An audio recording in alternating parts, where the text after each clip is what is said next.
नमस्कार YouTube family, स्वागत आहे तुमचं माझ्या चॅनलमध्ये. आणि माझ्या चॅनलला सबस्क्राईब केलेलं असेल तर नक्की करा. आजचा व्लॉग खूप इंटरेस्टिंग असणार आहे आणि व्हिडिओ शेवटपर्यंत नक्की बघा. आज हा प्रवासाचा व्हिडिओ तुमच्यासोबत शेअर करते आणि लाईक करायला नक्की विसरू नका. आणि व्हिडिओ कसा वाटला आणि नक्की कमेंटमध्ये सांगा. आम्ही आज छोट्याशा बाळासोबत कुठे चाललो आहोत हे तुम्हाला व्हिडिओच्या शेवटी तर नक्कीच समजेल. आणि आज आम्ही मस्ती करत खूप दिवसानंतर बाहेर फिरायला गेलो आणि खूप दिवसाची माझी इच्छा होती की मला जायचं होतं. गेली 6 महिने मी त्या गोष्टीसाठी वाट पाहत होते. फायनली तो आज दिवस आला आणि आम्ही सगळेजण निघालो. माझी बहीण आणि मी आणि माझी 2 मोठ्या दिदी, आम्ही अशा 4 जणी गेलो होतो. आणि कुठे गेलो होतो हे तर तुम्हाला समजेलच. हा जो डोंगर दिसतोय तो बापूदेव घाट आहे, जो कात्रजपासून सासवडला जोडला जाणारा जो रस्ता आहे तिथे बापूदेव घाट आहे. तो तुम्ही पाहू शकता. किती सुंदर दिसतंय पुणे इथनं. डोंगरावरनं पुणे किती छान दिसत आहे. या निसर्गमय वातावरणाचा आनंद तुम्ही पण घ्या. चला तर मग.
बसमधनं आम्हाला समजलंच नाही की सासवड कधी आलं. आणि त्यानंतर सासवडला उतरल्या आम्हाला लगेच दुसरीकडे जाण्यासाठी बस लागली. त्यामुळं आम्हाला खूप वेळ लागला नाही. त्यामुळे पटकन या बस मिळाल्यामुळे आम्ही लवकर पोहोचण्याचा प्रयत्न केला. तिकडे जाताना सुद्धा आमच्या राघवची मस्ती चालूच होती आणि तिथलेही जाताना दृश्य खूप छान वाटत होतं. मला खेडेगावातलं वातावरण खूप भारी वाटत असतं आणि त्यामुळे मी हे सगळं शूट केलं, गावातलं वातावरण. कारण आपण गावाला सारखं जात नाही, पण गेल्यावर तिथले मज्जा आपण कधी विसरत नाही. चला तर मग तुम्ही पण थोडासा गावातला अनुभव घ्या.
फायनली आम्हाला जिथं पोहोचायचं होतं आम्ही तिथं पोहोचलो आणि इतकं छान वाटत होतं. बस उशिरा घरातनं निघून सुद्धा वेळेवर पोहोचलो.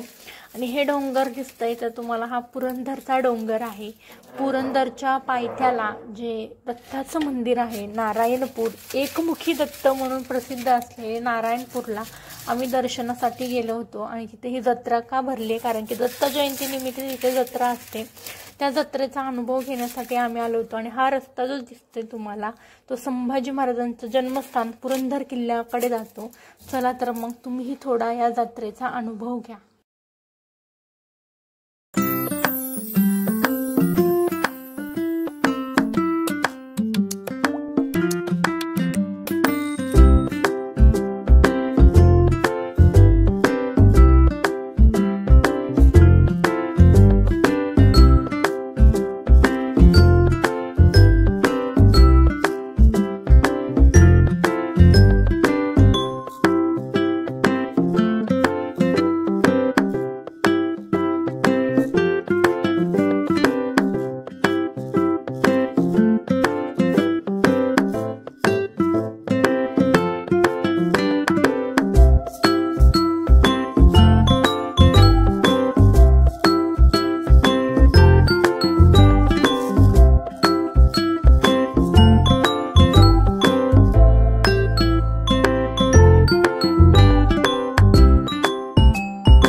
फायनली नारायणपूरमध्ये दत्ताच्या मंदिरात प्रवेश केला। प्रवेश करता करता मनाला इतकं शांती मिळाली की आणि दत्तांच्या मूर्तीचं दर्शन घेण्यासाठी मनात अजूनच ओढ निर्माण झाली। तिथे इतकी गर्दी होती तरीही मन भरून डोळे भरून दत्तांच्या मूर्तीचं दर्शन झालं। आणि हे लाईटिंगची झगमग, तिथल्या दत्त भक्तांची श्रद्धा पाहून तर मन अजूनच तृप्त झाले। हे सर्व दत्तांच्या अवताराचे सगळे दृश्य तिथे लावले होते।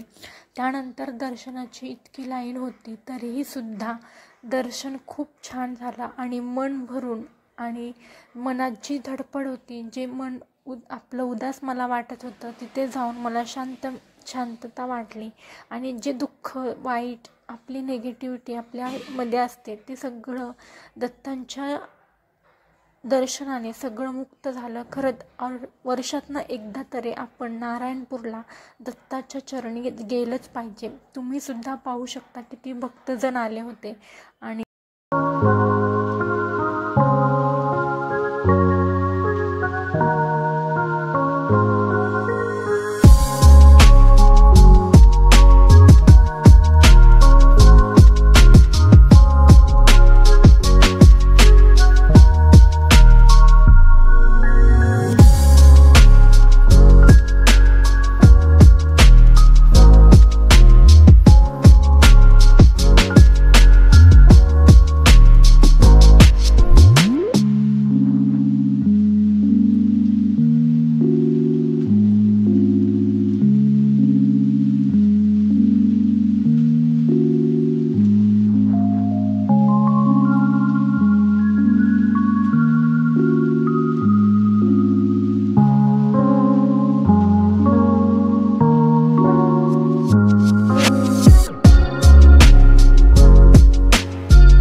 दर्शन झाल्यानंतर आम्ही लगेच बाहेर आलो आणि तिथे एक छोटं शेजारीच महादेवाचं मंदिर आहे। किती प्राचीन मंदिर होतं, मला खूप आवडलं।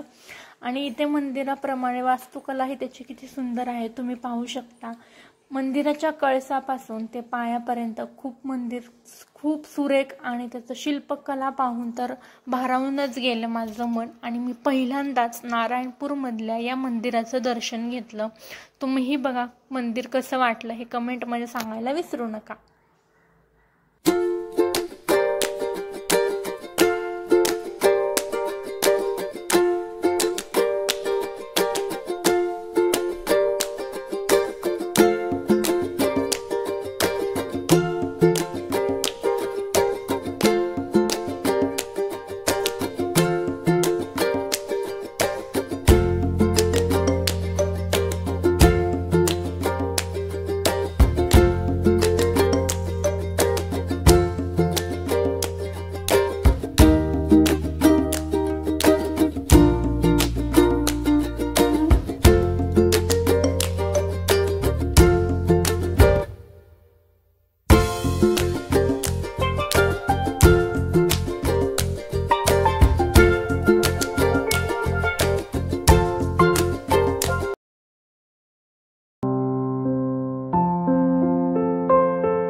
होतं, त्याचं दर्शन घेतल्यानंतर आम्ही बाहेर आलो. तिथं हा खेळ चालू होता, तिथे स्पर्धा चालू होती. त्या वारकऱ्यांचं बघून पहिल्यांदाच काहीतरी नवीन पाहायला भेटलं. उत्साहानं डान्स करत होते ते. असं व्हिडिओ आवडला असेल तर कमेंटमध्ये नक्की सांगा आणि माझ्या चॅनलला सबस्क्राईब करा. असेच नवनवीन व्हिडिओ येणार आहेत. त्याचबरोबर डेकोरेशनचे व्हिडिओ मी लवकरच पोस्ट करणार आहे. ते पाहायचं असेल तर माझ्या चॅनलला सबस्क्राईब करायला विसरू नका. चला तर मग हा व्लॉग मी इथेच एंड करते. भेटूया आपण नेक्स्ट व्लॉगमध्ये. आणि हे तुम्हाला नारायणपूरचं कसं वाटलं हे कमेंटमध्ये नक्की सांगायला विसरू नका.